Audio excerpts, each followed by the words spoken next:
بسم الله الرحمن الرحيم الحمد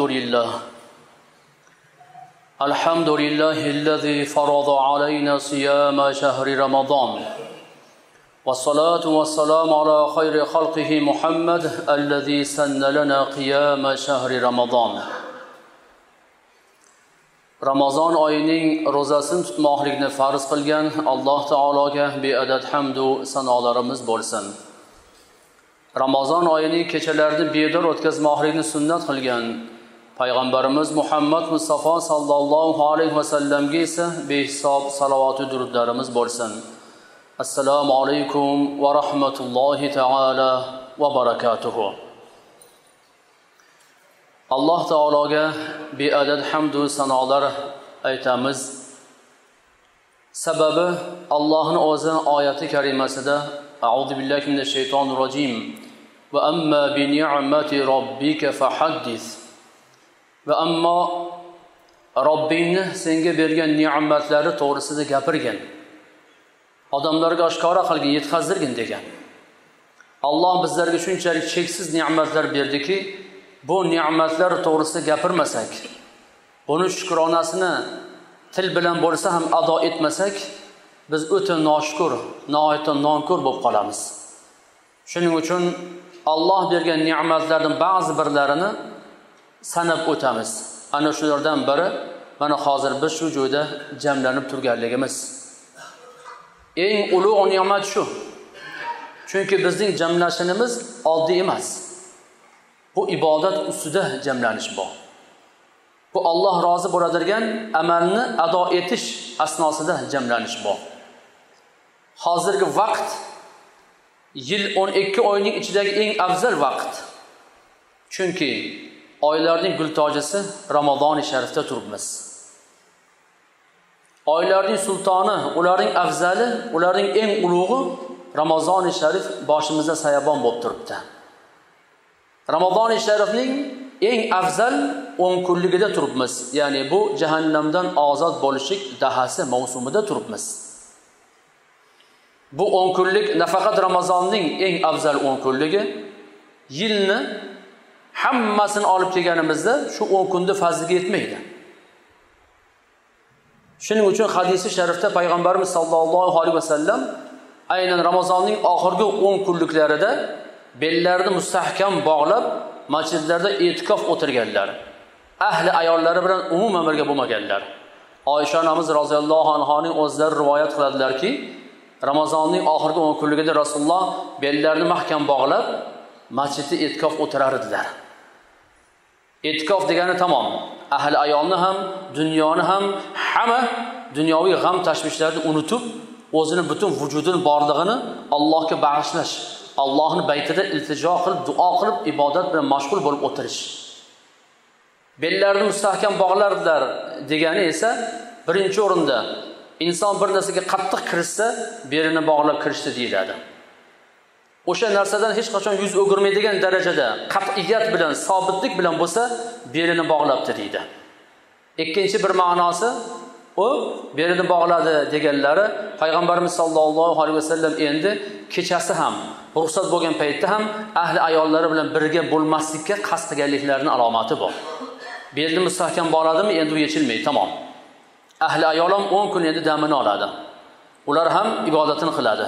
Erkaklar ham albatta ibodatini qiladi. Biz ana shunday ulug' bir kechalarda, ya'ni Ramazon sharifning eng oxirgi dahasi bo'lmish jahannamdan ozod bo'lishlik mavsumida o'tiribmiz. Shu 10 kunlikning ichida eng afzal kunlari va tunlari toq kun va kechalardir. Albatta unda 5 kecha bo'ladi. 5 kechaning hammasi afzal. Sababi 10 kunlikning ichida jamlangan. Toq kechalar. Payg'ambarimiz sallallohu alayhi vasallamning ko'plab hadis shariflarida shu 5 kechada Laylatul Qadr kechasi bo'lishlik ehtimoli ifoda etilgan, xabari berilgan. Endi biz hozir shu 5 kechaning eng afzalida o'tiribmiz. Chunki 27-kecha. 27-kecha dunyoning hamma kechalaridan afzal. Nafaqat yil. Dunyoning hamma kechalaridan afzal. to inson olam yaratilibdiki, shundan boshlab qiyomatgacha bo'ladigan kechalarning ichida eng afzali Laylatul Qadr kechasi.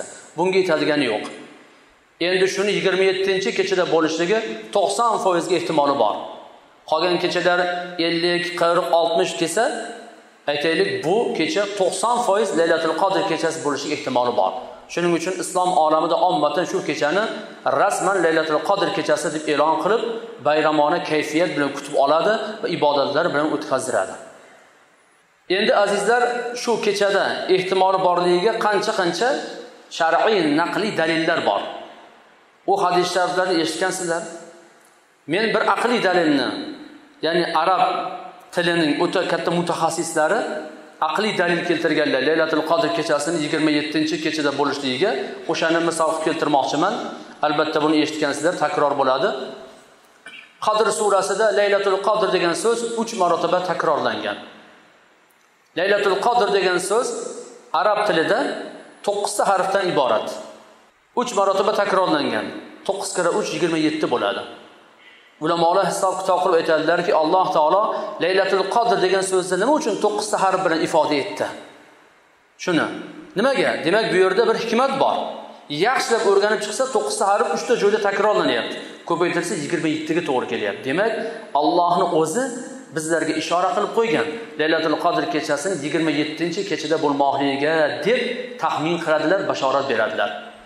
Albatta biz ham xuddi ana shunday deb umid qilamiz. Xo'p, endi Laylatul Qadr kechasi. Alhamdulillah, boshqa masjidlarda hamma Baytullohlarda hozir Laylatul Qadr kechasi kutilyapti. Lekin bizlarda kutayotganlari sanoqli. Sababi biz Laylatul Qadr kechasiga xatm Qur'onni ham tugalladik. Tugallayapmiz, shuni arafasidamiz. O'zi xatm Qur'ondan keyin duo qabul bo'lishiga to'siqsiz va'da bor. Laylatul Qadr kechasida qabul bo'lishiga yana to'siqsiz va'da bor. Oxirgi 10 kunlikda yana va'da bor. Masjidda o'tiribmiz biz. Xatmni masjidda qilyapmiz, boshqa joyda emas. Allohning baytida. Allohning bayti eminlik, erkinlik, xotirjamlik makoni manzili. Inson kirsa har taraflama xotirjamlikka erishadigan ashyon bor. Shuning uchun biz hozir kunda dunyodagi eng baxtiyor odamlarmiz desak hech mubolag'asi yo'q. Allohning baytida o'tirib nafaqat Allohning baytida oddiy o'tiribmiz. Biror bir nafil ibodatni, biror bir oddiy kirib chiqish uchun emas, balki avvalo Allohning farz ibodati bo'lmish xuftonni o'qidik. Uni sunnatini o'qidik. Sunnat bo'lgan tarovihni o'qiyapmiz. Sunnat bo'lgan xatmni bajo keltiryapmiz. Oxirida esa vojib bo'lgan vitrni ham o'qib qo'yamiz. Va xatmi Qur'ondan keyin duolar qilamiz. O'sha duolar qabul bo'lishiga umidvor bo'lgan holatda. Mana shuning uchun men aytayapmanki, hozir biz shu ne'matlarni qancha gapirsak shuncha oz. Bu ne'matlarni. Endi shu ne'matlarning hammasini mujassam bo'lib, insonga ne'mat tariqasida qabul bo'lishiga, hazm bo'lishligi uchun yana bir narsa kerak. U nima? U tinchlik, xotirjamlik, asoyishtalikdir. Alhamdulillah. Yer yuzidagi sanoqligina yurtlarda, sanoqligina mamlakatlarda mavjud bo'lib turgan tinchlik, xotirjamlik, asoyishtalik bizning yurtimizda 100% mukammal bo'lib turibdi, ko'z tegmasin. Mana shuning uchun hozir biz bemalol bu yerda o'tiribmiz. Hammamizni minib kelgan ulovimiz ko'chada turibdi. Hech kim xavotir olayotgan yo'q. Uyimiz turibdi, xavotir olayotganimiz yo'q. Bola chaqamiz, ahli oilamiz uyda o'tirishibdi, xavotir olayotganimiz yo'q. Lekin shunday mamlakatlar borki, o'zi masjidga borsa ko'ngli uyda bo'lib turadi. Uydan xavfsirab turadi. Kimdir bostirib kirmadimikan? Bir narsa bo'lmadimikan? Biri o'ldirib ketib qolmadimikan? Qotillik yuz bermadimikan? Xavf va xatar bo'lib turadi. Bizda esa hozir bu joyga nafaqat Toshkent aholisi, balki viloyatlardan kelganlar bor. Toshkentning chetlaridan kelganlar bor. Bemalol o'zlarining mol-mulkini, ahli ayol, bola chaqasini tashlab, xotirjamlik bilan hech qanday xavotirdan olmagan holatda, xavotir olmagan holatda kelib turishibdi. Mana shuni o'zi juda ham katta ne'mat. Qolaversa azizlar, shu ne'matni yanada mukammal bo'lishi uchun Alloh subhanahu va taolo siz bilan bizga qarovul qilib qancha xodimlarni qo'yib qo'yibdi. Ko'chada mana tinchlikni, xavfsizlikni ta'minlash uchun qancha xodimlar jonbozlik qilib xizmat qilishyapti. Alloh shularga ham xayr bersin. Xizmatlarini qabul aylasin. Niyat, ixlos, muhabbatlariga yarasha o'zi mukofotlasin. Chunki bizni mana shunday bemalol ibodat qilyapmiz, ular bo'lsa qarovulchilik qilib turishibdi. bizni ibodat qilib olishimizga shart-sharoit yaratish ma'nosida o'zlarini fido qilib turishibdi. Alloh xayrini bersin shularni ham. Mana azizlar, biz shundoq ulug' bir vaqtda, eng ulug' bir maskanda, Allohning baytida, eng ulug' Allohning ne'matlari ustimizdan nozil bo'lib turgan holatda jamlanib turibmizki, hozir atrofimizda biz shu joyda boring yana 1,5 ming odam bo'lsak, Xudo biladi, balki 150 ming farishta bordir. Har birimizni oramizda hozir nechtadan farishtalar o'tirishibdi. Hammamizning ustimizda sakina nozil bo'lib turibdi. Xotirjamlik, halovat nozil bo'lib turibdi. Shuning uchun biz bamayli xotir o'tiribmiz. Alhamdulillah. Mana shunday katta baxt bizlarning umrimizni hammasini qamrab olsin deymiz. Mana shunday katta baxt nafaqat dunyoda, balki biz uchun oxiratda ham bardavom bo'lsin deymiz. Shu baxt uzluksiz oxiratga ulanib ketsin. Mana shunday baxtiyor jamoada bo'lganligimizni Alloh taolo qabul aylab, qiyomatda ham o'zining eng baxtli, saodatli bandalarini jamoatida qayta tiriltirsin. Endi asosiy mavzuga o'tadigan bo'lsak, azizlar, mana xatmi Qur'onimiz bugun yakunlanar ekan, Laylatul Qadr kechasi ham bugun o'tar ekan, o'z-o'zidan tabiatan o'zimiz istamagan holatda ertadan boshlab bir bo'shashishlik paydo bo'ladi. Buni hozir masjidlarda xatmi Qur'onni boshidan o'tkazdirganlar sezib turibdi.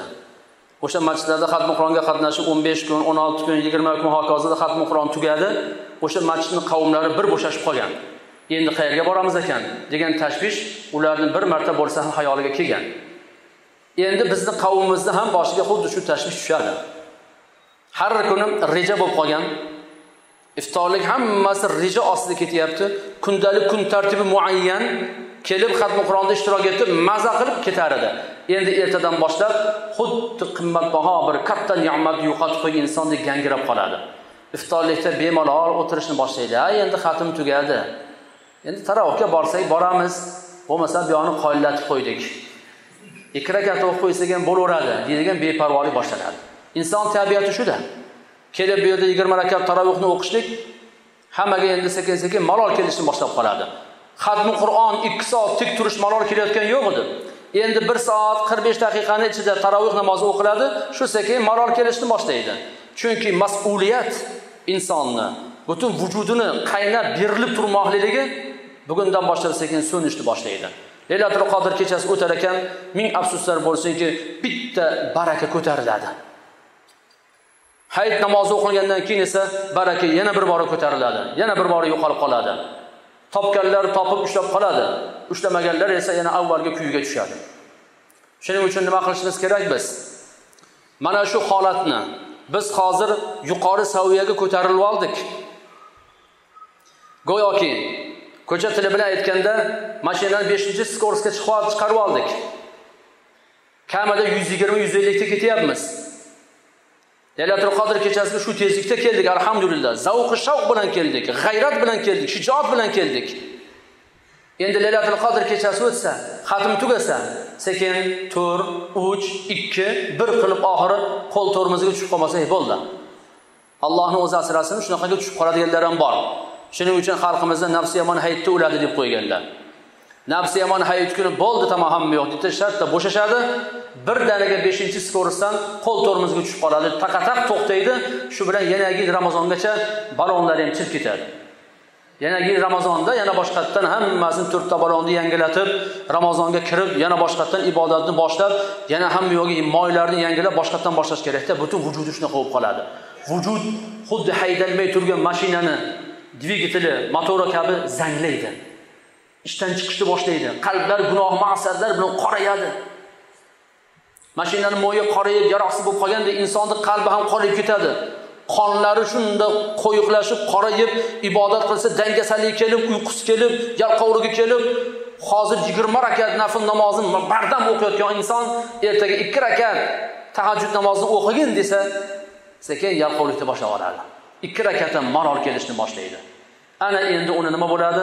Butun vujudi so'nishni boshlaydi. 11 oy davomida so'nib borib, agar o'lib qolmasa, Ramazon-i sharifda yana bir bora harakatga keladi-da, inshaalloh yana bir tirilib oladi. Allohdan umid qilamizki, shu tirikligimiz 11 oy davomida bardavom bo'lib tursin-da, kelasi yil Ramazonga hozir biz 150 ta ketayotgan bo'lsak, ya'ni 150 ni qo'shib kelasi yilga 300 tezlikka chiqib oladigan darajaga borishimiz kerak. Buning uchun nima qilishimiz kerak? Kun tartibini yo'lga qo'yishimiz kerak. Xalqimizda tartiblining ishi joyali deydi. Rejalining ishi joyali deydi. Har bir insonning rejasi kun tartibi bo'lishi kerak. Agar kun tartib bo'lmasa, inson dangasa bo'lib qolaveradi. Kun tartibini qanday amalga oshirish kerak? Kun tartibi borasida har bir xalqning o'zining kun tartibi bor. Xalqning ichidagi har bir toifaning o'zining kun tartibi bor. Har bir kasb hunar egasining o'zining kun tartibi bor. Har bir yosh, qari, erkak, ayolning o'zining kun tartibi bor. Ilmli bilan ilmsizning kun tartibi bor. Ma'rifatli bilan ma'rifatsiz kun tartibi bor. Har bir inson o'zining tushunchasidan, balki o'zining urf-odatidan, balki ota-bobosidan kelayotgan ta'limga qarab turib, balki o'zining himmatiga qarab turib kun tartibini belgilaydi. Biz hozir quyida umumiy mo'min musulmonlar uchun belgilangan kun tartibini qisqacha aytib o'tmoqchimiz. Kun tartibi nimadan boshlanadi? Saharlikdan boshlanadi. Erta tong otardan boshlanadi. Chunki Alloh subhanahu va taolo a'udhu billahi minash shaytonir rojim was-subhi iza tanaffas. Sadaqallohul azim. Nafas olib kirib kelgan tong bilan qasam deydi. Demak, tongda gap bor. Agar tong Allohning huzurida ulug' bo'lmaganida, e'tiborga molik bo'lmaganida, Alloh nafas olib kirib kelayotgan tong bilan qasam deb qasam ichmas edi. Bu bilan bizlarni tongga e'tibor beringlar bandalarim demoqchi. Tongga e'tibor berishini payg'ambarimiz sollallohu alayhi vasallam ta'lim berib, duo qilib so'radilar: "Ya Robbim, mening ummatimni barakotini tongda qilgin" dedilar. Agar shu duoga sazovor bo'lay desangiz, erta tongda kun tartibini boshlaysiz. Har qanday mo'min musulmon kishi erta tongdan kun tartibini boshlaydi. Ramazon-i sharifda saharlikka turgandan boshlaydi. Ramazondan tashqarida oddiy kunlarda esa bomdodga turgandan boshlaydi. Bomdodga turishini o'zi belgilaydi. Xohlasa subh sodiqdan avval turadi, xohlasa subh sodiq kirgandan keyin turadi. Qaysidir inson quyosh chiqishiga 10-15 daqiqa qolganda shartta turib bomdodda o'qib oladi, u ham go'yoki o'zicha bir narsani qoyillatgan bo'ladi. Endi o'rta miyona oddiy mo'min musulmonning kun tartibi saharlikdan boshlanar ekan, shundoq saharlikda o'rnidan turganda nima deydi? O'rnidan turishi bilan ibodatni boshlaydi. O'zi uyqusi ibodat. O'rnidan turish bilan ibodatni boshlaydi. Alhamdulillahillazi ahyana ba'dama amatana va ilayhin nushur. Bizlarni o'ldirganidan keyin qayta tiriltirib qo'ygan Alloh taolaga hamd va sanolar bo'lsin deydi. Chunki uyqu an-nawmu nisful maut. O'lim, uyqu yarim o'likdir deyilgan hadis sharifda. Yarim o'lik. Hech narsani sezmadik, kechasini uxlab yotdik. Erta bilan turganimizda ana bizlarni o'ldirib turib, yana qayta tiriltirgan Allohga hamd va sanolarimiz bo'lsin va yana qayta tirilishib jamlanish Allohning huzuridadir va ilayhin nushur. Allohning huzurida yana jamlanamiz deyiladi. Bundan go'zal turish bormi? Bundan ma'noli saharlikni boshlash bormi? Bundan savobliroq uyg'onish bormi? Endi tasavvur qiling, musulmon bo'lmagan odam o'rnidan turyapti. Avvalo saharlikda turmaydi. Soat 8 larda quyosh qizib, uyqusi qochib, lallayib, tamom hamma quvvatdan qolgan holatda, dangasa, yalqov holatda 8 larda agar konditsioner yonmagan bo'lsa, isib ketganidan turishni boshlaydi. Ko'zini ishqalab duo naryoda tursin, turgandan haqorat boshlanadi. Ya ahli ayolini so'kadi, yo quyosh so'kishni boshlaydi. Yo kunda ob-havoni so'kadi. Ko'zini ishqalab qayerga kirib ketayotganini bilmay bir yoqqa qarab yo'l oladi. Musulmon odamchalik duoni o'qiydi, shundoq turadi, to'g'ri tahoratxonaga boradi. Tahoratxonaga kirayotib, a'udhu billahi minal xubuthi val khaba'isi. Allohim o'zing noming bilan erkak va urg'ochi jin va shaytonlarning yomonligidan panoh tilayman deb chap oyoq bilan hojatxonaga kirib boradi. Bu ham ibodat. Hojatxonaga kirganda ham shariat ahkomiga muvofiq o'tiladi. Undan chiqqandan keyin mutlaqo tozalanadi, tahorat qiladi. Tahoratdan chiqishligi bilan ashhadu an la ilaha illalloh va ashhadu anna Muhammadan abduhu va rasuluh deydi. Hojatxonadan chiqayotganda g'ufronaka, gunohlarimni kechirishingni so'rayman deydi. Yoki alhamdulillahillazi azhaba anni al-adha va afani. Alloh mendan aziyatni ketkizdirib, ofiyat berganing uchun senga hamd va sanolar bo'lsin duoni o'qiydi hojatxonadan chiqishi bilan. Ana mo'min musulmonning kun tartibini qarang, qanday go'zal holda boshlanyapti. Shunday go'zal duolar bilan, shukrlar bilan, ibodatlar bilan boshlangan kun tartibining oxiri qanday bo'lar ekan? Buni biz tasavvur ham qila olmaymiz uning oxiri qanday bo'lishini. Buning oxiri jannat bo'ladi. Buning oxiri Allohning rizolchiligi bo'ladi. Buning oxiri Allohning jamolini jannatda ko'rish bilan yakunlanadi inshaalloh. Endi tahoratni qilib chiqqandan keyin albatta hozirgi kunda hali saharlikka borib bir 5-10 daqiqa 2 rakat bo'lsa-da tahajjud namozini o'qib olsa yoki Hazrati Bilolning sunnatlari bo'lgan shukr vuzu bo'lgan, ya'ni tahoratning shukronasi uchun 2 rakat namoz o'qib tahorat olishga muvaffaq qilganligi uchun o'zingga shukr Allohim deb 2 rakat bir shukrona namozini o'qisa butun vujudi yayramaydimi? Suvga tushgan baliq kabi mo'min musulmon yayramaydimi? Vujudi g'ayratga to'ladi, shijoatga to'ladi, yangi rejalar, butun quvvat bilan kunni boshlaydi. Albatta undan keyin saharlik qiladi, saharlik ibodat, saharlik payti Alloh bergan noz ne'matlarni iste'mol qilib Allohga duolar qiladi. Og'zini bekitish duosi yana bir katta bir ibodat. Undan keyin sekin bomdodni o'qish uchun masjid sari otlanadi. Masjidga kelayotganda birorta namozxon quloq eshitadiganlarni tiqib olib turib ashula, musiqa eshitib kelmaydi. Hech kim eshitib kelmaydi. Yoshlar ham, keksalar ham. Albatta bomdodga kelayotganda sakina, ko'cha tinch, alhamdulillah shaharimiz obod, ko'chalarimiz top-toza, saharlikda toza havo, musaffo ob-havoda, salqin havoda sekin masjid sari kelyapsiz. Bomdodga kelayotganlarni ko'rsangiz, yo shu qarining qo'lida tasbih. Bitta shu joyda qo'lda telefon bo'lmaydi. Yoshlarning ham qo'lida telefon bo'lmaydi bomdodga kelayotgan paytida. Alhamdulillah. Bitta shu musaffoligicha qoldi. Bomdodga kelayotganda yo shu qarining qo'lida tasbih bo'ladi.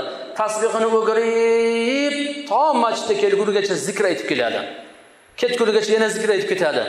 Endi qolgan namozlarda ko'rsangiz telefon, masjidga kirib kelyapti telefon, mihrobga kelsa ham telefon, qo'lida telefon, Allohu akbar deyapti, telefonni solishni ovora.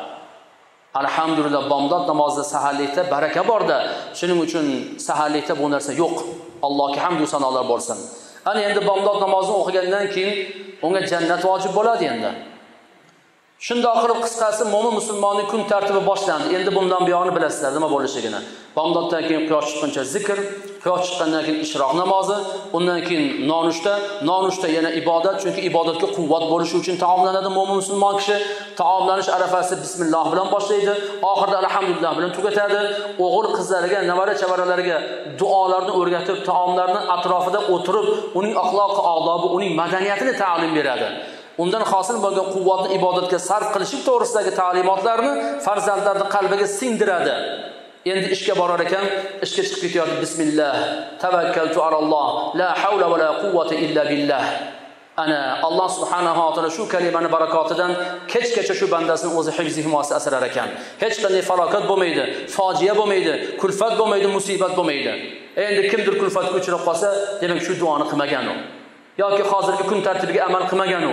Shuning uchun u biror bir musibatga uchragan bo'lishi mumkin. Chunki musibatlar hammasi bima kasabat aydikum, o'zimizning qo'limiz bilan qilgan ishimiz tufayli keladi. Alloh taolo o'zidan o'zi berib qo'ymaydi. Bandasini qilayotgan ishiga loyiq javobni jo'natadi.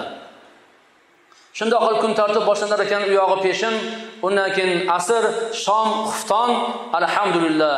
Xuftonlarni o'qib bo'lgandan keyin mo'min musulmon kishi kundalik farz o'zining ibodatlarini o'qidi, ado etdi, farz undan soqit bo'ldi. Mana azizlar, xuddi mana shu tartibda ketadi. Endi musulmon bo'lsa ham ibodatli bo'lmaganligi tufayli yoki bu narsalarni yaxshi tushunmaganligi tufayli kun tartibini qanday belgilaydi? Aytib o'tdik yuqorida, har bir inson o'zi uchun eng muhim narsadan boshlaydi. Eng muhim narsani kun tartibiga kiritadi. Shunday insonlar borki, hayotida taom birinchi o'rinda turadi. Kechasi yotayotib, nonushtani qayerda qilishligini rejalashtirib yotadi. Erta bilan turishligi bilan hali yuzini yuvmasdan turib, nonushtani kim bilan birga qayerga borib qilish to'g'risida tashvish boshlanadi. Aksga olib, hali bomdod namozi o'qilmasdan turib, ovqat pishirib sotadiganlar bor. Namozxonlarning esa shundaylari borki, bomdodni o'qib bo'lmasdan turib, falon joyga telefon orqali buyurtma berib qo'yadi. Biz bomdoddan keyin boramiz, 20 ta shashlik tayyorlab qo'ygin deydi. Ba'zi bir insonlar shunaqada, butun vujudini taomga bag'ishlaydi. Hayotdagi eng muhim narsa ular uchun taomlanish. Shuning uchun ibodat, taqvo, amali solih, zikrlar rejalashtirib olmaydi-da, birinchi o'rinda taomni rejasini qiladi. Ha, taomni olib keyin bir gap bo'lar deydi. Safarga chiqib ketyapti. Xo'p, Samarqandga safarga chiqyapmiz. Qayerda ovqatlanamiz deydi. Samarqandga ketayotgan bo'lsa 3-4 kishi qayerda ovqatlanamiz deydi. Sirdaryoda falon joyda yaxshi ovqat bor, bo'lmasa Jizzaxga ovqatlanamiz deydi. Lekin qayerda bomdodda o'qiymiz demaydi. Qayerda peshinda o'qiymiz demaydi. Chunki u namozxon emasda. Uning butun hayoti taomga bog'liq. Yetib borgandan keyin kim kutib olib qanaqa ovqat berar ekan deydi. Falonchilikka boramiz desa, uning qo'y o'sir salomiydi. U dasturxonni qo'yillatmaydi, boshqa joyga boramiz deydi.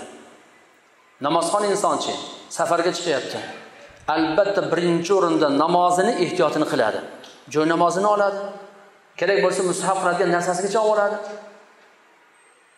Ko'chada ovqatlanish Xudo biladi qanaqa ekanligini deb o'zi uchun bir ozgina yetarli birinchi darajadagi oziq-ovqatni ham oladi.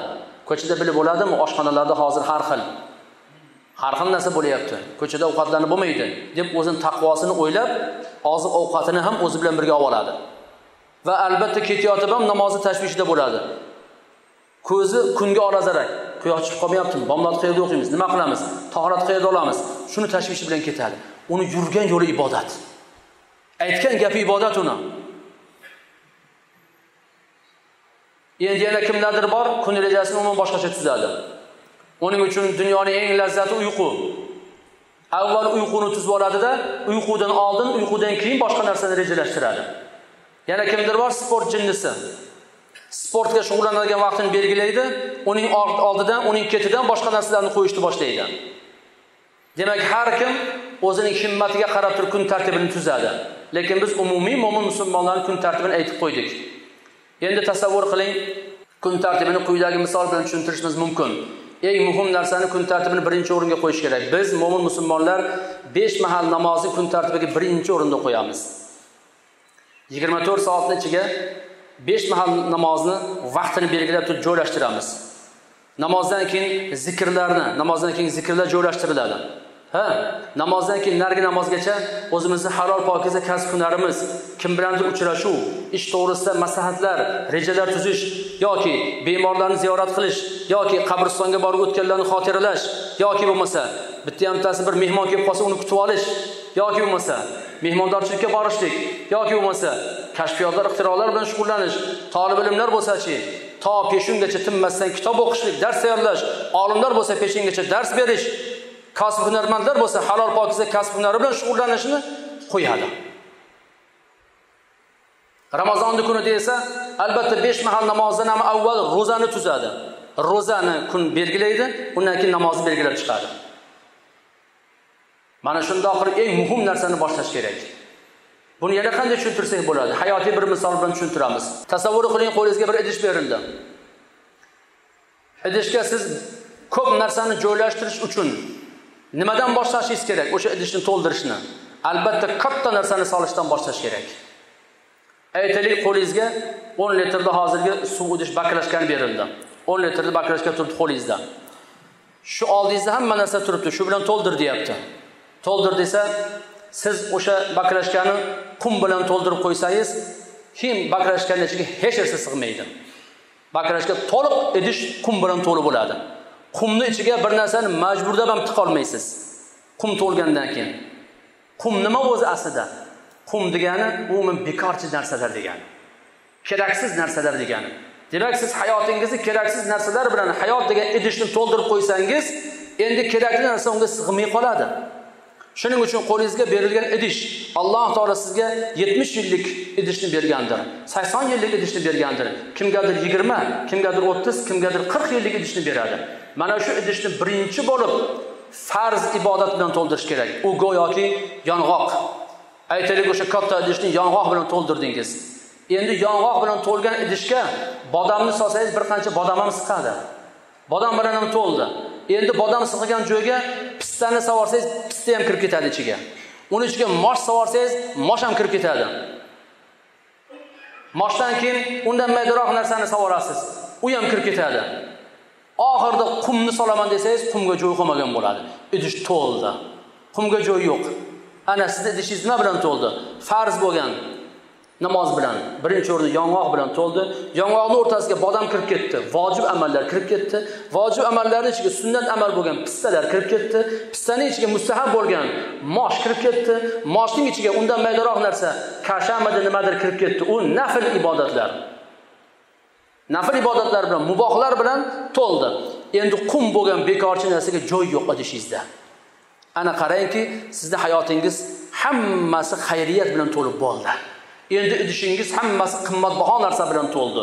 Bu idish bilan Allohning huzuriga borsangiz albatta najot topasiz.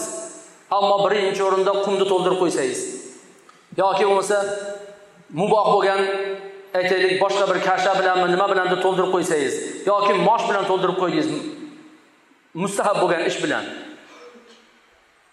yoki bo'lmasa boringda pista bilan to'ldirib qo'ydingiz, sunnat bo'lgan ish bilan. Faqat sunnat bilan to'ldirib qo'ydingiz, na vojibga joy bor, na farzga joy bor. Ba'zi birlar bor-da, falonchi amal sunnat ekan deb qattiq berilib boradi. Vaholanki o'sha amal sunnat ham bo'lmaydi. Farzni rasvo qiladi, mustahab haqida g'avg'o qiladi. Shuning uchun mo'min musulmonlar azizlar birinchi o'rinda farz bo'lgan ibodatlarni joylashtirib, undan keyin vojiblarni joylashtirib, undan keyin sunnat muakkadalarni joylashtirib, undan keyin sunnati zavoidni joylashtirib, mustahab, odob, muboh va qarabsizki, bekorchi narsaga umuman joy yo'q. Mana bu narsa haqiqiy kun tartibi bo'ladi. Buning uchun nima qilish kerak? Kun tartibida so'fi ulamolarimiz aytadilarki, xosatan ustozimiz Shayx hazratlari ko'p ta'lim berardilar. Mana bomdod namozini o'qidingiz. Bomdod namozidan keyin so'filar tariqat yo'lida nima qilishadi? Bomdod namozidan keyin albatta zikrlar bor. Zikrlarni tartibini qo'yib qo'ygan. Shu zikrlarning ichida birinchi o'rinda Yosin surasini o'qishlik turadi. Nimaga? Chunki Yosin surasi Qur'onning qalbidir. Yosin surasini o'qigan insonning qalbi yayraydi, qalbi musaffo bo'ladi. Albatta tariqat yo'liga kirganlar, pirlarga qo'l berganlar, shayx hazratlarining ta'limini olganlar bomdod namoziga Yosinni o'qimasdan qo'ymaydi. Go'yoki farzdek tasavvur qiladi. Har kuni bomdod namozidagi Yosinni o'qimasa, xuddi farz amalni bajarmagandek o'zini gunohkor his qiladi va albatta Yosin surasini o'qiydi. Yosin surasi esa hammasi barakat. Peshin namoziga kelganda-chi, peshin namozida albatta Fath surasini o'qiydi. Chunki ustozlar, pir murshidlar peshin namozidan keyin Fath surasini o'qishlikni vazifa qilib qo'yganlar. Buni o'qimasdan qo'ymaydi. Albatta Fath surasini o'qiydi. Yoddan bilmasa kitobga qarab o'qiydi. Asr namozi kelganda-chi, undan keyin albatta Amma surasini o'qiydi. Ammani o'qimasdan qo'ymaydi. Shom keldi, albatta voqeani o'qiydi. Rizq surasi, baraka surasi.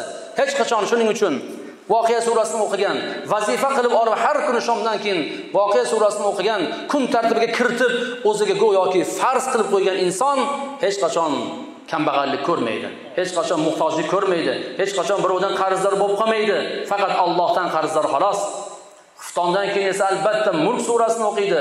Payg'ambarimiz sollallohu alayhi vasallam va huwa yunji min azabil qabr deganlar. Ya'ni sura Mulk qabr azobidan najot beradi deganlar.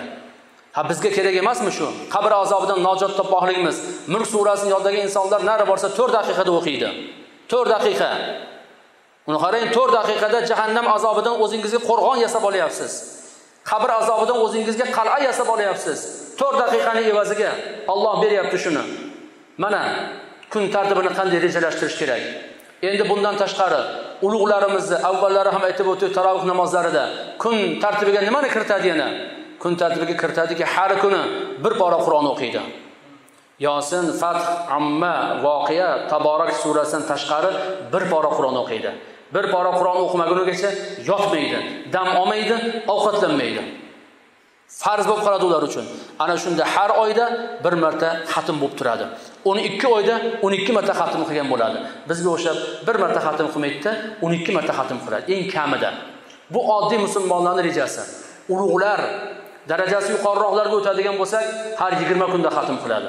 Undan yuqorilar 15 kunda xatm qiladi. Undan yuqorilar 10 kunda, bir haftada, 5 kunda va nihoyat eng oxirgi nuqta 3 kunda xatm qiladiganlar bor.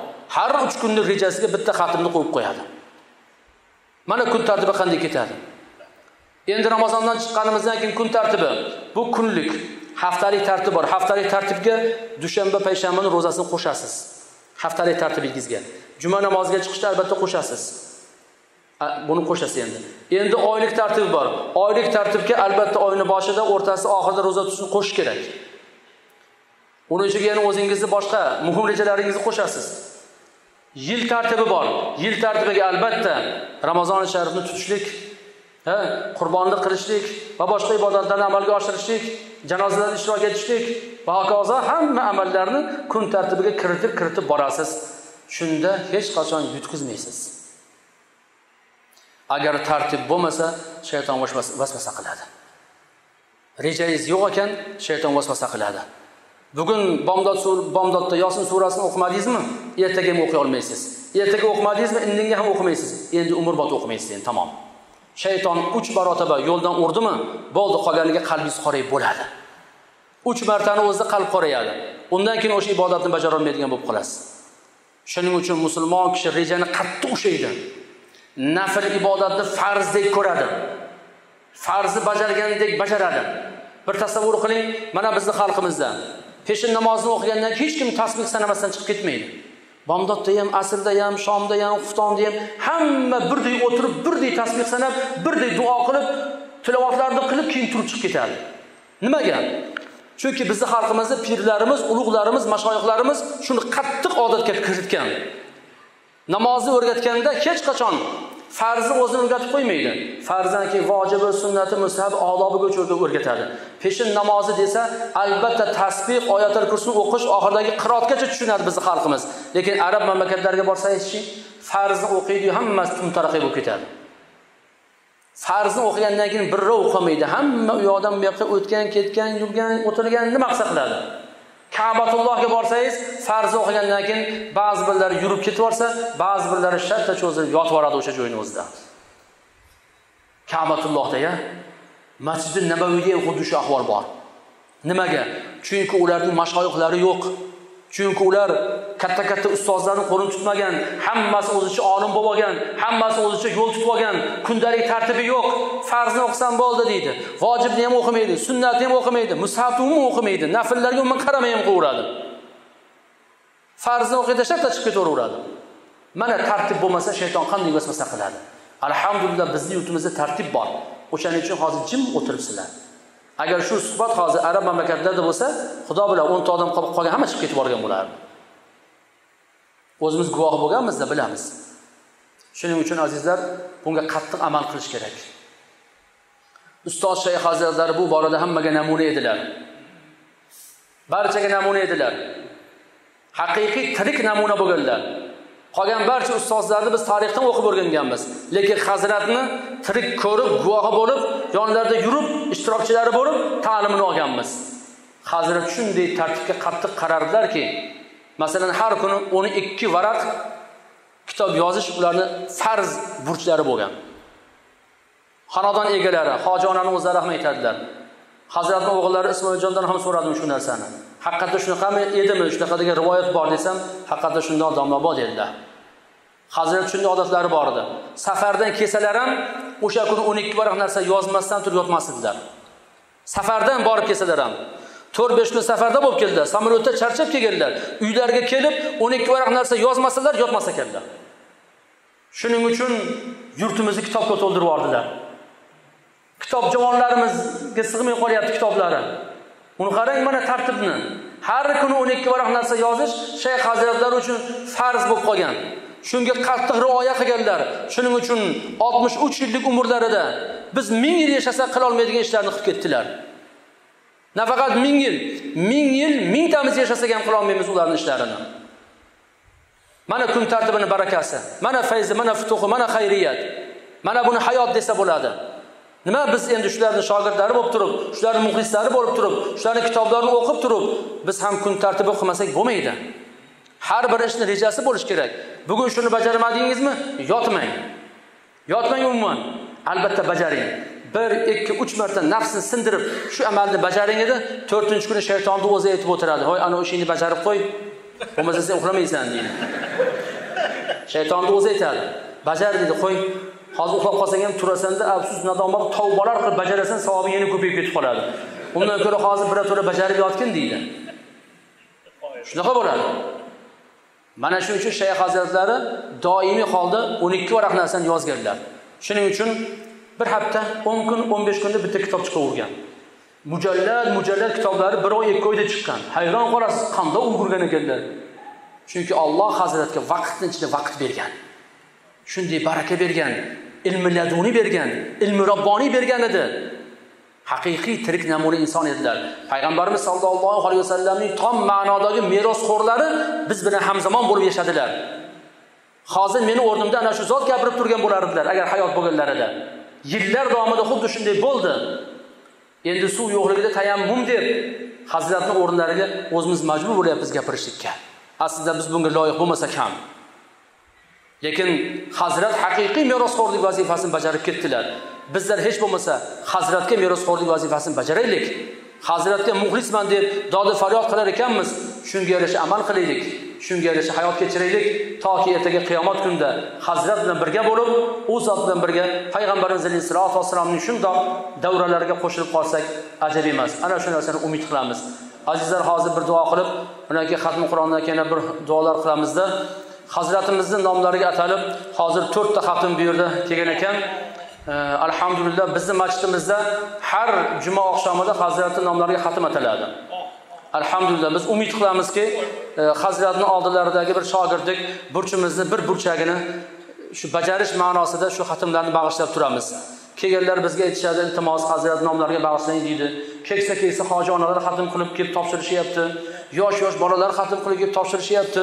Talabalar xatm qilib kelib topshirishyapti. Hazrat nomlariga atab qo'ying, tamomlab qo'ying, domla duo qilib qo'ying deb. Mana bugun o'zimizda bitta xatm bo'lsa, undan tashqari 4 ta xatm Hazrat nomlariga kelib turibdi. Bizning masjidimizning qavmi shunday baxtiyor ekanki, Hazratning barakalaridan har juma oqshomida meni ota-onamning ham ruhi xatmdan bahramand bo'lyapti. Sizning ota-onangiz ruhi ham Hazrat tufaylidan xatmdan bahramand bo'lyapti.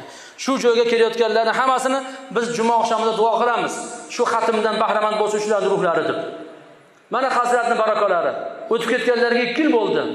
2 yil bo'lsa-da haligacha barakotlari davom etib turibdi. Qiyomatgacha davom etadi inshaalloh. Qiyomatgacha inshaalloh shularga muxlis bo'lganlarning ota-onalarining ham ruhlari shod bo'lib turadi. Chunki xatmi Qur'onda ular ham bahramand bo'lib turadi.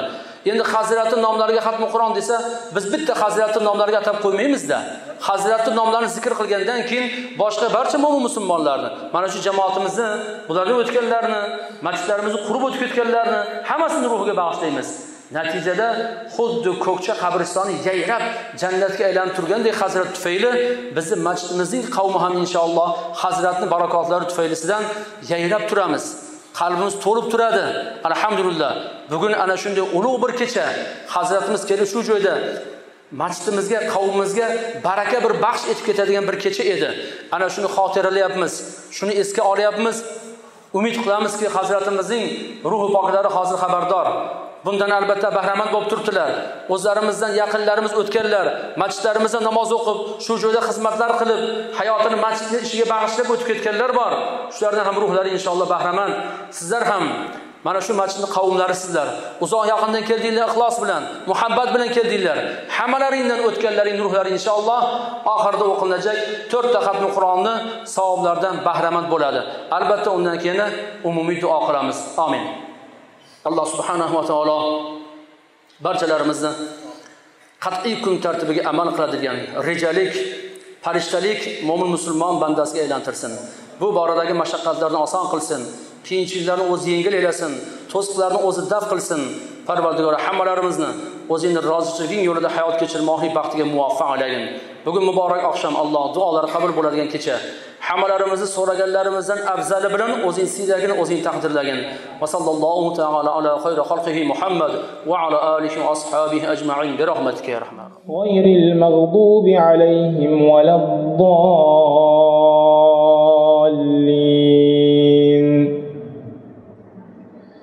والعاديات ضبحا فالموريات قدحا فالمغيرات صبحا فأثرن به نقعا فوسطن به جمعا إن الإنسان لربه لكنود وإنه على ذلك لشهيد وإنه لحب الخير لشديد أفلا يعلم إذا بعثر ما في القبور وحصل ما في الصدور إن ربهم بهم يومئذ لخبير.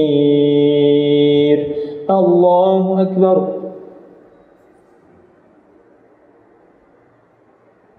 سمع الله لمن حمده.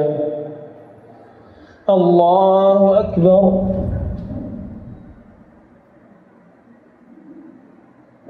الله أكبر. الله أكبر.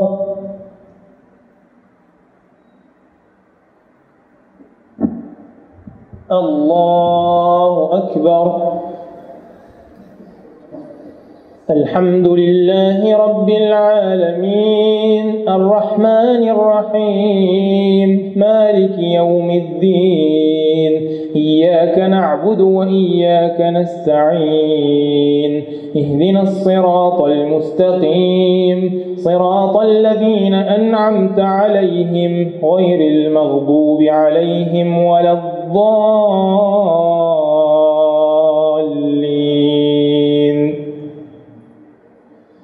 القارعة ما القارعة وما أدراك ما القارعة يوم يكون الناس كالفراش المبثوث وتكون الجبال كالعهن المنفوش فأما من ثقلت موازينه فهو في عيشة راضية وأما من خفت موازينه فأمه هاوية وما أدراك ما هي نار حامية. الله أكبر.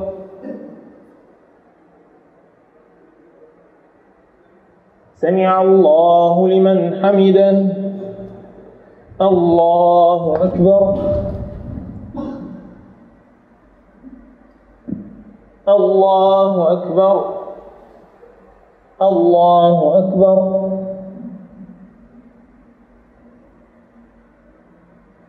الله أكبر.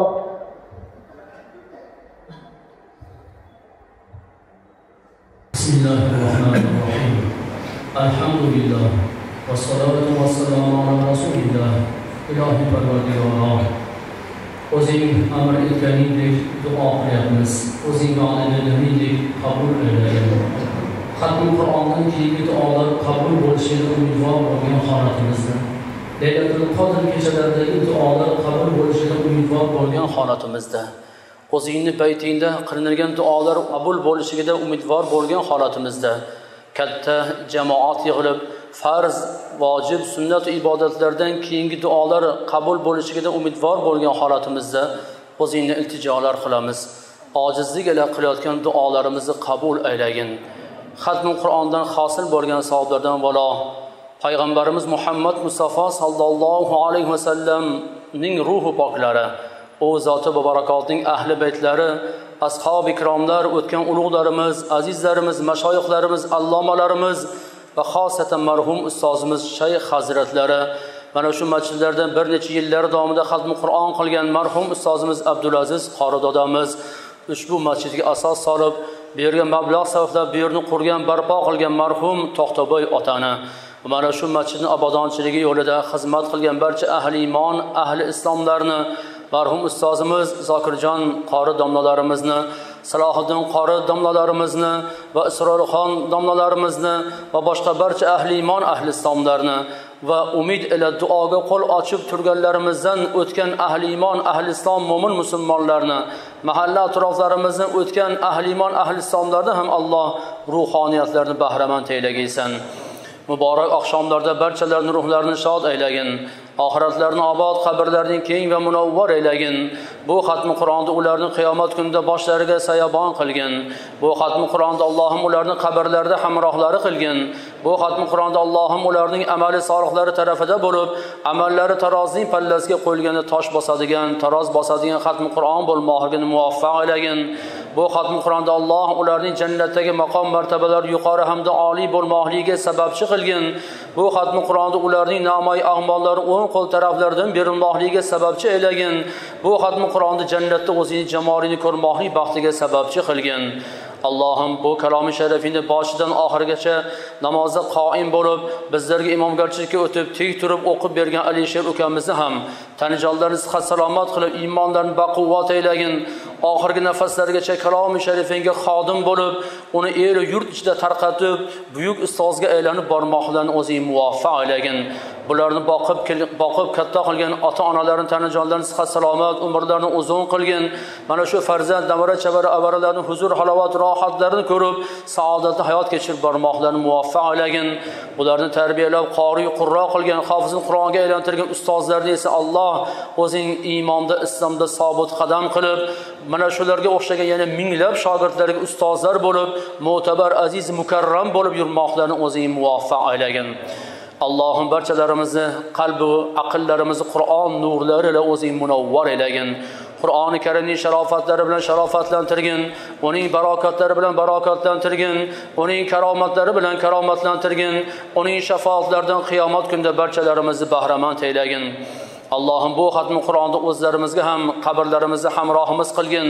Bu xatmi Qur'onni bizlar uchun ham qabr azob uqubatlaridan nojotkor xatmi Qur'on bo'lmoqligini muvaffaq aylagin. Bu xatmi Qur'onni barchalarimiz amali solihlarimiz tarafida turib, tarozga qo'yilganda eng tosh bosadigan, eng vazmin amallardan bo'lmoqligini muvaffaq aylagin. Allohim bu xatmi Qur'onni bizlarning qalblarimizga shifo qilgin. Bu xatmi Qur'onni bizlarning barcha ham zohiriy ham botiniy illat va dardlarimizga shifo qilgin. Bu xatmi Qur'onda Alloh qalblarimizdagi barcha ma'naviy illatlarni siqib chiqarib, uni o'rnini egallab, musaffo bir qalb egasiga aylantirilmoqligiga sababchi aylagin. Alloh bizlarni kalomi sharifingga muhabbatli qilgin. Qur'oni Karimni bizlarga dunyoda hidoyatchi, oxiratda shafoatchi bo'lmoqligini muvaffaq qilgin. Uni o'qib, tafakkur, tadabbur qilib, uning ahkomlarini hayotga tatbiq etib bormoqlik baxtiga muvaffaq aylagin. Alloh amin deb turgan barchalarimizni ahli Qur'onga aylantirgin. Unga zavqli, shavqli qilgin. Uni o'rganmoqlikka o'zing muhabbatli qilgin. Alloh unga bizlarni hammalarimizni serg'ayrat qilgin. Nafaqat Ramazon oyida, balki har bir kunimiz, har bir soatimizda Qur'onni o'zimizga hamroh hamda ajralmas do'st tutmoqlik baxtiga muvaffaq aylagin. Alloh ojizlik bilan o'zingga iltijolar qilamiz. Shunday muborak oqshomlarda Allohim bizlarni duolarimizni qabul aylagin.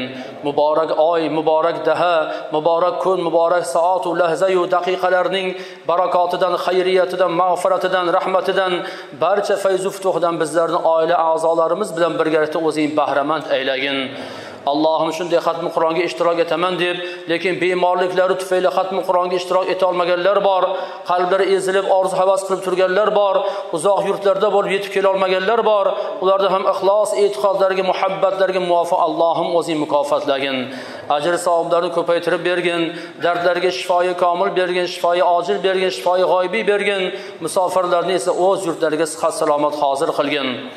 Yana 27 kundan beri ixlos e'tiqod ila ushbu masjidga xatmi Qur'onda ishtirok etayotganlar, tik oyoqda turib o'zingning kalomi sharifingga somi bo'layotganlar, ixlos muhabbatlar izhor qilayotganlarni Alloh o'zing qo'llab-quvvatlagin. Ularning muhabbatlarini Alloh o'zing munosib mukofotlagin, taqdirlagin. Ularni mana shu joylarda 27 kun davomida bir necha soatlik umrlarini Alloh qiyomat kunlarida eng amali solihi bo'lmoqligini, eng tosh bosadigan amali bo'lmoqligini o'zing muvaffaq aylagin. Shularning barakotlarini Alloh fazli barakotlari ila qabul aylab, qiyomatda jannati bandalaringdan bo'lmoqligimizga sababchi bo'lmoqligini o'zing muvaffaq aylagin. Bugungi xatmi Qur'onga ixlos e'tiqod bilan kelganlar bor. Bugun xatmi Qur'on ekan, xirmon ko'tariladigan kun ekan deb muhabbat bilan kelganlar bor. Alloh ularni ham o'zing mukofotlagin. Qadamlarga bitmas, tuganmas ajr mukofotlar, savoblar yozish bilan birgalikda shu masjid sari bosib kelgan har bir qadamlari evazidan gunoh ma'siyatlarga kafforat qilgin, ularni kechirgin, avf aylagin. Alloh bugun muborak Laylatul Qadr kechasi Payg'ambarimiz sallallohu alayhi vasallam shundoq kechalarda Allohumma innaka afuvun tuhibbul afwa fa'fu anna, ya'ni ya Robbim, ya Allohim, seni o'zing avf etguvchi karim zotsan, avf etishni sevasan, bizlarni esa avf etgin degan duoni meros qilib qoldirganlar. Alloh bizlarni avf etgin. Huzuringa yorug' yuz bilan bormoqlik baxtini muvaffaq aylagin. Ojizlik ila qilgan ibodatlarimizni, kamchilik nuqsonlarini avf aylagin, kechirgin. Bu ibodatlarni qiyomat kunlarida yuzlarimizga qaytarib urmagin. ulug' oqshomlarda Alloh o'zingni iltijolar qilamiz. Duosi qabul bo'ladigan mo'tabar zotlarimiz bor, hofizli Qur'onlarimiz bor, ichlarimizda ustozlarimiz bor, Alloh mo'ysafidlar oqsoqollarimiz bor, bemorlarimiz bor. Alloh ana shular duolarining sharofatlaridan barchalarimizni kelgusi yilga shunday muborak oqshomlargacha saflarimiz yanada ziyoda bo'lgan holda, iymon, e'tiqodimiz, muhabbatimiz yanada mustahkam bo'lgan holda, yanada ortgan holatda yetib bormoqlik baxtini muvaffaq aylagin. Allah bugun muborak oqshom ko'pchilikning haqqiga duo qilinadigan kechalarda o'zingni iltijolar qilamiz. Yurtimizdagi barcha mo'min musulmonlarni, dunyoy jahondagi barcha mo'min musulmonlarni o'zing qo'llab-quvvatlagin. Ularning barchalarini xonadonlariga tinchlik, xotirjamlik, asoyishtalik bergin. Xosatan jonajon yurtimizdagi mustaqillik, hurriyat, ozodligimizni qiyomat kunlarigacha bardavom hamda barqaror aylagin. Allohim bizlarni emin erkin ibodat qilmoqlarimizga sababchi bo'layotgan, xizmat qilayotgan tinchlik posbonlari bo'lsin, barcha yong'in xavfsizlik xodimlari bo'lsin. Mana shu joyda zahmat chekib, mashaqqat chekib xizmat qilib turganlarni Alloh ko'ngillarni o'tkazib turgan yaxshi niyat, orzu, havas, maqsadlariga o'zing erishtirgin. Allohim ularning ixlosi, e'tiqodlariga yarasha o'zing mukofotlagin. Turli balofat kulfatlardan o'zing doimo hifz-i himoyada asragin. Allohim xalqimizning hayotini farovon qilgin. Jonajon yurtimizdagi tinchlik, xotirjamlik, asoyishtaligini esa o'zing yanada bardavom hamda barqaror aylagin. Alloh o'zingdan yalinib yolvorib so'raymiz. Yoshi ulug' keksalarimiz bor, ularni bizlarga ibrat qilgin, namuna qilgin, ibodatlaringda pahlavon aylagin, yoshlarga o'rnak bo'lib duogo'ylar bo'lib bormoqlarni muvaffaq aylagin. Kelajagimiz bo'lmish yoshlarimizga esa insof va tavfiq, rushd, hidoyat, baxt, saodat va omad bergin. Ular yoshi ulug'larni e'zozlab, izzat, hurmat qilib, duolarga sazovor bo'lib yurmoqlarni muvaffaq aylagin. Allohim xosatan ayol qizlarimizga insof bergin, ayol qizlarimizga mustahkam iymon bergin, ayol qizlarimizga axloq va odob bergin, ayol qizlarimizga hayo, iffat va nazokat va latofat ato aylagin. Parvardigoro, baytingga umid bilan tashrif buyurgan, umid ila qo'llarini duoga ko'tarib turgan, umid ila qalblaridan ezgu niyat maqsadlarini o'tkazib turganlarni Alloh o'zing quruq qo'ymagin, duolarni qabul qilgin, so'raganlarimizdan afzali bilan barchalarimizni taqdirlagin. Alloh bizlarga nima foyda ekanligini o'zing bizlardan ko'ra yaxshiroq bilguvchisan. Hozirimiz va kelajagimiz, dunyomiz va oxiratimiz uchun manfaatli bo'lgan barcha yaxshiliklarni bugun muborak Laylatul Qadr kechalarida bizlarga taqdir qilgin. Oldimizda turgan kelajagimizdagi 1 yillik taqdirimizni hammamiznikini Alloh o'tgan yildagidan ko'ra xayrli qilgin, o'tgan yildagidan ko'ra barakotli qilgin, o'tgan yildagidan ko'ra manfaatli qilgin, o'tgan yildagidan ko'ra oxiratimiz uchun jannatni kasb etib oladigan imkoniyatlar sanasiga aylantirgin. Alloh kelayotgan yilimizni hammalarimiz uchun fayzli futuhli qilgin. Barcha dunyo mo'min musulmonlari uchun tinchlik, xotirjamlik, asoyishtalik yili bo'lmoqligini o'zing muvaffaq aylagin. Alloh bugun duolari qabul bo'ladigan kecha o'zingni iltijolar qilamiz. Allohim rahmatingdan bizlarni noumid qilmagin. Azob uqubatlaringdan doimo xavfda bo'lgan holda hayot kechirib bormoqlik baxtiga muvaffaq aylagin. Alloh o'zingdan yolvorib so'raymiz. El yurtni tinch amon qilgin, aziz vatanimizni jannat makon qilgin, xalqimizni esa o'zingning rozichiligini topadigan xalqlardan bo'lib bormoqlarni muvaffaq aylagin. Islom diniga quvvat, mo'min musulmon bandalaringga omad bergin. Allohim kasb hunarmand, bog'bon, mirishkor, dehqon, tijoratchi, ishbilarmon, tadbirkor, barcha sohadagi mo'min musulmon bandalaringga Allohim o'zing olib borayotgan halol pokiza mehnatlariga barakotlar bergin. Natijasini, samarasini mo'l ko'l qilgin. Uni ko'rganda ko'zlari quvonmoqligini muvaffaq aylagin. Allohim shunday ulug' oqshomlarda o'zingdan farzand talabida bo'lganlar bor. Bag'rlarini solih va soliha zurriyotlar quvonchiga to'ldirgin. Oila qurganlarga oilaviy baxt saodat bergin. Oila qurmaganlarga o'zlariga munosablari ila taqvolik, namunalik, baxtiyor oila qurmoqlarini muvaffaq aylagin. Imtihon oldida turgan bo'lajak talab bilimlarni imtihon mashaqqatlarini oson qilgin. Qiyinchiliklarni o'zing yengil aylagin. Imtihondan keyin qalblari yu ko'zlari quvonchga to'lmoqligini o'zing muvaffaq aylagin. Ulug'lar, azizlar ta'lim olgan joylarda ular ham talab ilm bo'lmoqlik baxtiga muvaffaq aylagin. Allohim yurtimizda o'tgan qanchadan qancha shahidlarimiz bor. Yurtimiz, vatanimiz, xalqimiz uchun, dinimiz, diyonatimiz, shariatimiz uchun jon fido qilgan ulug'larimiz bor. Mashoyixlarimiz bor, azizlarimiz bor, allomalarimiz, fozillarimiz bor. Alloh barchalarini rahmati, jannati, mag'firati qilib, oxiratlarini obod, qabrlarini keng va munavvar aylagin. Va sallallohu ta'ala ala xayri xalqihi Muhammad va ala alihi va ashabihi ajma'in bi rahmatika ya arhamar rohim. Va ya khayran nasirin tawaffana muslimin va alhiqna bis salihin. وصلى الله تعالى على خير خلقه محمد وعلى آله وأصحابه أجمعين برحمتك. Azizlar, hozir e'lon qilganimiz 4 ta xatmi Qur'onga yana hozir xabar keldi, 50 ta xatmi Qur'on qo'shildi. O'zimizni xatmi Qur'on bilan qo'shganimizni hammasi bo'lib mana 55 ta xatmi Qur'on bo'ldi. Hozir mana shu xatmi Qur'onlarning hammasini Ixlos surasini yakuniy qilib o'qilib, undan keyin hammasini inshaalloh mana shu hammasi buyuk ustozimiz Shayx Hazratlarining barakotlari tufaylidan bo'lyapti. 54 ta xatmi Qur'onning hammasini shu Hazratning ruhlariga bag'ishlab ado etildi deb xabar kelyapti. Mana shuni barakotidan hammalarimizdan o'tganlarimizni ham albatta Alloh o'zi bahramand aylashin. Hozir xatmi Qur'ondagi umumiy duo qilamiz.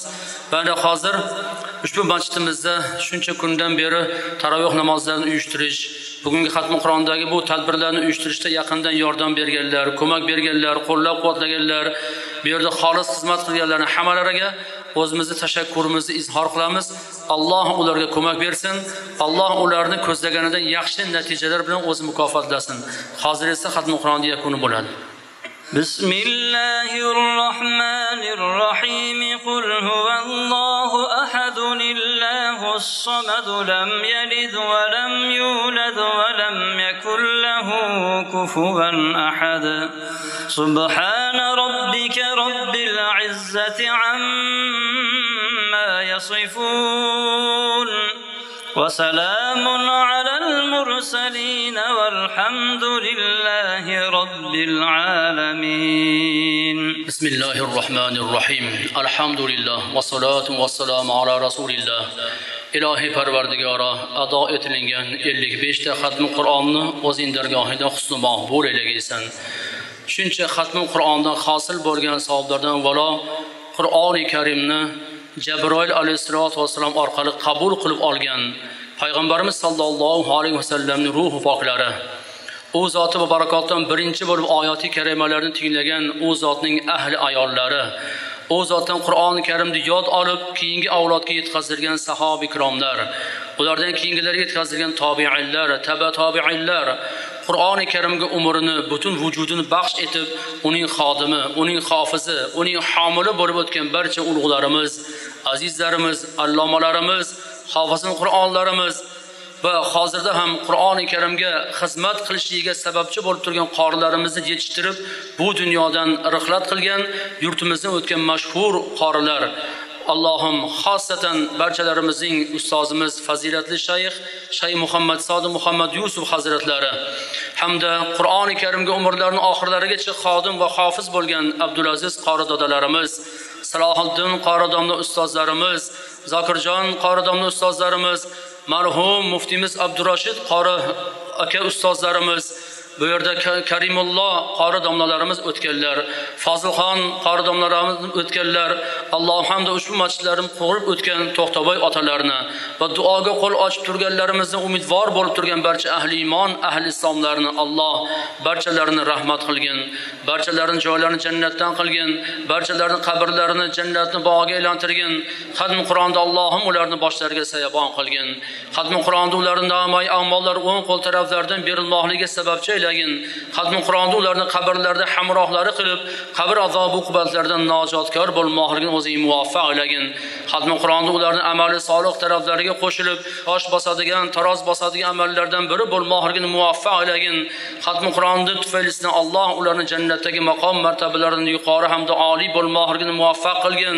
Xatmi Qur'on tufaylidan ularni Alloh jannatda o'zining jamolini ko'rmoqlik baxtiga muvaffaq aylagin. Allohim shuncha xatmi Qur'onlarni o'qib boshdan oxirigacha yakunlagan qorilarimiz, Qur'onga xolis xizmat qilganlar va uni xolis ustozlarimizning ruhi poklariga bag'ishlashga niyat qilganlarni Alloh o'zing so'raganlardan afzali bilan taqdirlagin. Ularni ham oxirgi nafaslarigacha Qur'oni Karimning hofizi xodimlariga aylantirgin. Doimiy holda uni o'qib, tafakkur, tadabbur qilib, unga amal qilib bormoqlik baxtiga muvaffaq aylagin. Qur'oni Karimni ularning doimiy hamrohlariga aylantirgin. Alloh barchalarimizni ham Qur'oni Karim bilan oshno tutgin. Qur'oni Karimga muhabbatli qilgin, zavqli, shavqli, ser g'ayrat qilgin. uni o'qib tafakkur tadabbur qilib ahkomlarni hayotga tatbiq etib bormoqlik baxtiga muvaffaq qilgin. Kelgusi yilgi xatmi Qur'onlar mavsumigacha, xatmi Qur'onlar dahasigacha, xatmi Qur'onlar oyi Ramazoni sharifgacha barchalarimizni iymonda, islomda sobit qadam qilib o'zing yetkazdirgin. Va sallallohu ta'ala ala xayri xalqihi Muhammad va ala alihi va ashabihi ajma'in bi rahmatika ya arhamar rohim.